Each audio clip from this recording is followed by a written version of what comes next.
With us right now, Guilford County Schools Superintendent Dr. Sharon Contreras and Assistant Superintendent of Teaching, Learning, and Professional Development, Jamie King, are joining us. So we're going to start off with one of the most asked questions that we get, and it all stems from last year. We did remote learning for the last few months, and so the question by text is, how have we improved remote learning over the last few months for the start of the school year?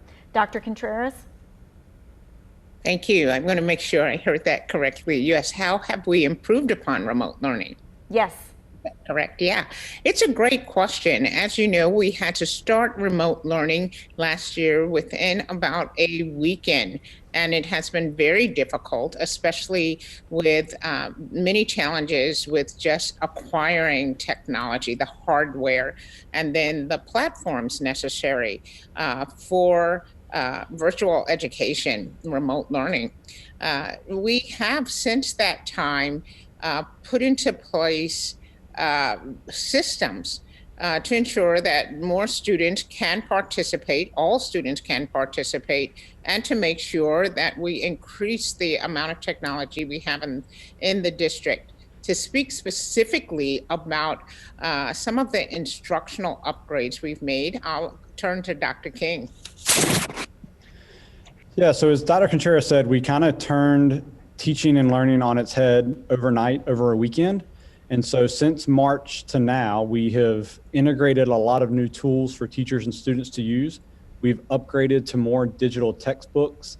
Our Canvas, which is our learning management system that students and parents interact with, we've really made a lot of improvements there where we've streamlined the navigation.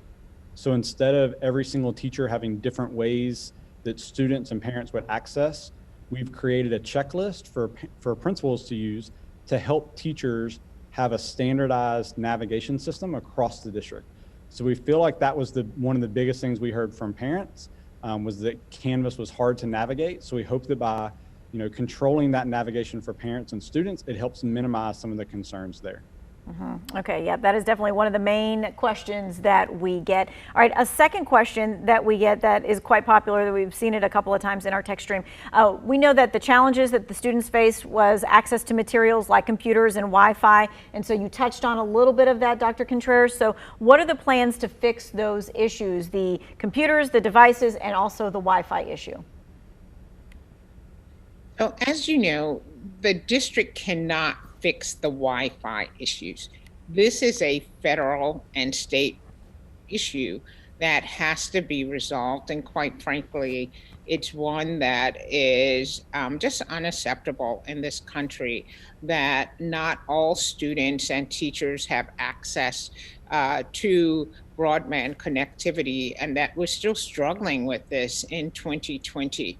I have said repeatedly that this should be treated in the same way that we treated the need for electricity, that this is an essential good, a public good, and that the government should make this a priority.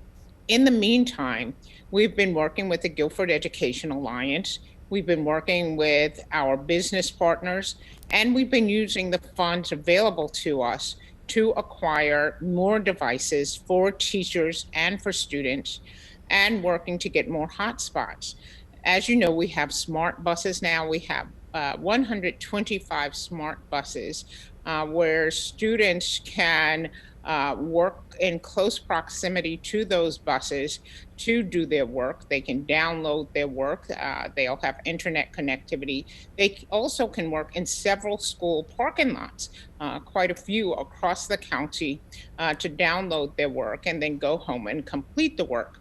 None of this is really acceptable. And I ask that all of the community continue to rally with the school board, not just our school board, but with school boards across the nation, superintendents across the nation, to ask the FCC, to ask telecom companies to please make high-speed internet a priority for students and teachers in this nation. All right, we're going to get back to the computer part of it too, but this is a question that is coming up. You know, last year when we went on remote learning, the students already had a relationship with the teachers. So how do we establish a relationship with students and teachers that are meeting for the first time? Dr. King? Great question, and that's going to be a big difference between remote learning from last year. So one of the things that we have begun to set up are appointments and orientation appointments that students and parents would make at the school. Those could be done face-to-face or could possibly be done virtually. And so part of that purpose is to get to know you, right? So to have a face-to-face meeting with the teacher, the student, the parent. But it also provides us an opportunity to help parents and students who need help navigating all of the new resources that we have. You know, virtual is not going to be a complete replacement of the face-to-face environment. And so we have to make sure that we build in times for that relationship building to start. And so we hope that by having these orientation sessions, that will be a great place as a springboard to jump off on how we build these relationships as we enter the 2020-2021 school year.